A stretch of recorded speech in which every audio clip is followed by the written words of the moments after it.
improving your skill set in the governance-focused disciplines. That is why every aspiring as well as practicing professional in governance field needs ICSAN. ICSAN. What is ICSAN? ICSAN is the leading statutorily established professional body dedicated to enhancing the status and practice of corporate governance and public administration. ICSAN members are trained as chartered secretaries and administrators. Who are chartered secretaries and administrators? Chartered secretaries are high-ranking governance professionals with a broad base of skills, unique amongst other professions. They are trained in law, finance, accounting, administration, strategy development, and corporate governance. In today's world, chartered secretaries and administrators discharge a wide range of duties and responsibilities, including functioning as chairmen of companies, executive directors, non-executive directors, company secretaries, risk managers, compliance managers, board evaluators, and corporate governance evaluators. That is interesting. How then do I become a chartered secretary and administrator? Good. Go to the Institute's website, www.icsan.org. You can also visit the National Secretariat of ICSAN at Plot 6, Elephant Cement Way, Alausa, Ikeja, Lagos, to get full information on how to become members. ICSAN, the hub of governance professionals. A very good morning to you. This is ICSAN Corporate Governance Platform on ECO 89.7 FM. I'm Olabisi Omidiri.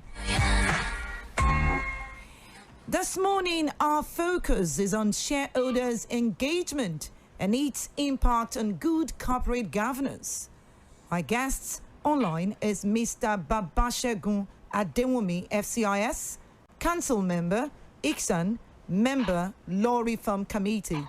Good morning, sir. Welcome to the show. Good morning, and good morning, listeners. Right. I also have with me this morning Mr. Kayode Ketefe, FCIS, Head of Research, ICSAN. Good morning, sir. Welcome to the show. Good morning, Olabisi, and good morning to you, our guest, Mr. BABSEGUN ADEWUNMI, FCIS, and all our listeners. Good morning. Starting off on this note, sir, what is shareholders' engagement? Mr. ADEWUNMI, sir. It's a pleasure. Good morning once again, BC. Shareholders engagement is actually a methodology used by shareholders to communicate their views, their concerns, their ideals, their opinions to the board and the management of the company. In fact, shareholders engagement gives the board and the management the opportunity to actually allow the shareholders to communicate their perspectives so that they can look at the concerns appropriately in a bid towards ensuring the growth of the organization. So what is the role of this phenomenon in the context of corporate governance? The role of shareholders engagement is very vital. Considering the context of corporate governance, first and foremost, shareholders engagement provides the board with a platform to actually address shareholders' concerns, questions, and feedback. And it also gives the opportunity to the board and management in a timely manner to constructively and objectively look at the concern of the shareholders. And of course, by actively looking at the concerns of the shareholders by the board, it also gives the impression that the board is able to demonstrate responsiveness and accountability, which are part of the fundamental ideals of corporate governance. Okay, so let's look at the ways, in what ways can effective shareholders engagement drive corporate objectives? Yes, shareholders engagement can drive corporate objective if the board is able to appreciate and understand the concern, because it's important for the board to understand the fact that shareholders are also investors in the business, and of course they also look at ensuring the growth of the company. They also ensure that of course the company is able to profit. So whenever those concerns are raised, in fact it shouldn't even be the concern concerns of the shareholders alone. All stakeholders, their concerns are very critical. And when their concerns are raised, they should be objectively and constructively looked at. Once all these are taken into consideration, it will definitely drive the growth of the organization. Would you say that the practice of shareholders engagement has reached the desired level in corporate Nigeria? Not yet. We're not there yet. So there is a need to allow so many other things to actually get into practice. And that is why the level of engagement should not just be restricted to one form. And that is why the shareholders, in a bid to ensure growth of the company, they have also looked at other methodologies just beyond the engagement in order to actually drive the growth of the organization. That's why shareholders use other methodologies in driving their concerns to the board by way of their voting, shareholders vote, by way of written consent, by way of their even proxy statement, and in some cases through AGM. They drive their concern, and of course they should be given the opportunity. Once all these are put in place, of course the company will be best for it.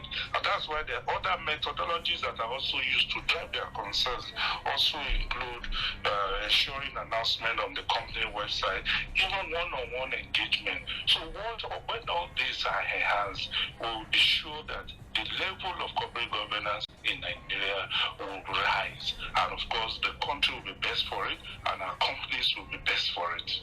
It's still Corporate Governance Platform on 89.7 FM, and we're looking at shareholders engagement and its impact on good corporate governance. My guest is Mr. BABSEGUN ADEWUNMI, FCIS Council Member, ICSAN, Member Law Reform Committee. Moving on, the code provides thus: the board should develop a policy that ensures appropriate engagement with shareholders. The policy should be hosted on the website of the company. Why is this requirement of hosting on the company's website necessary? First and foremost, this requirement is provided under Principle 22, one of the recommended practice. The website, incidentally, is a vital, powerful communication tool for analyzing, for amplifying the company's news and engaging with the investors. The website actually allows companies to share real-time updates on financial performance, governance-related issues, and other critical issues that actually deals with the company. So it provides a very veritable source of information, even to stakeholders or shareholders who may not even be available. You can get ease of information on the company's website. Of course, that's why even company, in addition to website, they also use other digital channels to also ensure a broader reach out by individuals, by stakeholders, by shareholders of the company. So the company, in addition to the website, they use other measures, not only restricting its reach to the website, other measures, even LinkedIn, such as even people use the Twitter as a methodology for disseminating information. So stakeholders, shareholders can get real-time information without necessarily stressing themselves, so that they can be able to have an overview in terms of company's growth, in terms of company's performance, and they'll be able to make appropriate recommendations that will foster the development and the growth of the organization. The code further recommends that dealings of the company with shareholder associations are always transparent in the best interest of the company. What is the transparency being referred to here? Transparency is very vital in the life of an organization. And in fact, beyond transparency, even disclosure, they are very indispensable element in the life of an organization. When a company demonstrates transparency, it tends to restore confidence, it tends to foster trust, and of course, the ease with which the shareholders are able to support decision-making processes, because they are part and parcel of those decisions. So it is advisable for companies to ensure transparency in all their dealings, so that it eases communication, shareholders, they're able to have access to those information in that, and of course, they're able to, whatever confidence that the shareholders they don't have before. Once there's transparency, it helps to restore confidence, and of course, and by extension, they are able to support whatever decision that the company is taking in the bid to enhance the growth and development of the organization. So transparency is key, very key. The ability of the organization to demonstrate transparency like a tabula rasa. Let the shareholder, let them be able to see you clearly without hiding any form, no form of deception. There should be straightforwardness, and if all these are in place, the shareholders will be ready to support the company in any manner in order to ensure compliance with rules and regulation and corporate governance principles and practices. Well, the code further recommends under the code, the body is enjoined to encourage shareholders to monitor its conformance to the code. Do you think this is another mechanism for accountability? Yes, the code, this is truly another mechanism, because the code in various articles have made recommendation in terms of ensuring accountability on the part of the company, on the part of the board, and by extension, the management. So this is one of the additional measures towards ensuring that the company demonstrates accountability. And when a company demonstrates accountability, there tends to be transparency. And when there's transparency, it eases the understanding with which the company can grow. And of course, they're able to get the ready-made support from the shareholders, from the stakeholders, and every person that have relevance towards ensuring the growth of the company. So this is one of the many principles incorporated in the NGGC 2018, which has also made provision in order for the company to ensure accountability and transparency in its dealings. On a final note, what advice do you have for corporations on shareholders' engagement? My humble advice to corporations is to intensify efforts. They intensify effort in ensuring that there are certain principles that are clear. And once a company is able to demonstrate all those principles, it will be easier to get the buy-in of the shareholders. Of course, when you give them opportunity to express their concerns, it's easier for you to cross-fertilize ideas. When ideas are being cross-fertilized, it will ultimately enhance the growth and development of the organization, so that there are nothing hidden, there are no things that are happening behind the shareholders.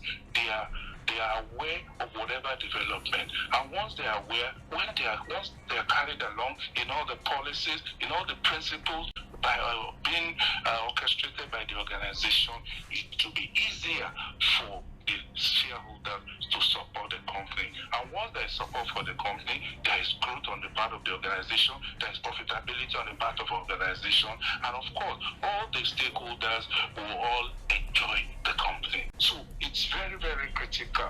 So companies should ensure regular and consistent engagement as provided under Principle 22. Stakeholders engagement should be regular, should be more consistent, and of course, every measure that will avoid transparency should be jettisoned, so that the company can grow, and of course the shareholder as well, and other investors can also be part of the growth of the organization, which of course is very key to the development of an organization. Okay, must appreciate you, sir, Mr. BABSEGUN ADEWUNMI, FCIS, Council Member, ICSAN, Member, Law Reform Committee, for speaking on shareholders' engagement and its impact on good corporate governance. We appreciate you, sir. Thank you very much, RBC. I'm grateful. All right, moving on to Mr. Kaode Ketefe, FCIS, Head of Research, ICSAN. Does ICSAN have guidance materials on shareholders' engagement? Thank you very much, RBC, for this question. Let me start by saying that the Institute has a lot of guidance materials on the concept of shareholders' engagement, which over the years, many stakeholders have found very useful. Apart from this, in some of our programs like annual lecture, roundtable on corporate governance, and even annual conferences, the theme of shareholders engagement periodically comes up.